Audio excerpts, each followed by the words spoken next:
Hello again, everyone. It's Vince from TradeWinds.com, and this is our update for October 30th, 2019.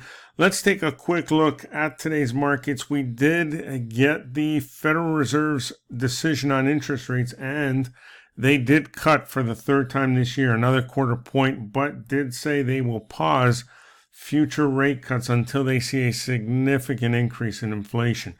So, with that, we did see stocks closing mostly higher. The Dow was higher by 115 points.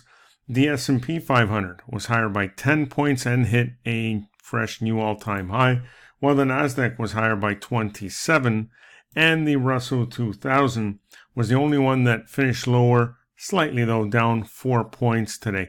The bond market rallied strong after that report, and the yield on the 10-year note settled at 1.777%, while crude oil dropped a little over 1% today, and gold rallied today up $7.30, while the US dollar dropped back on that news.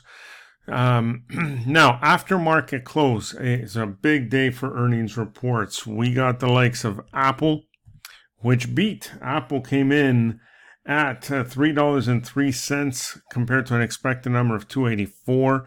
They are higher after market hours by $4.42 or 1.82% so far. We also heard from Facebook, which beat handily as well. They are higher. Let me see here. Facebook is higher by almost $10 here. After hours are a little over 5%.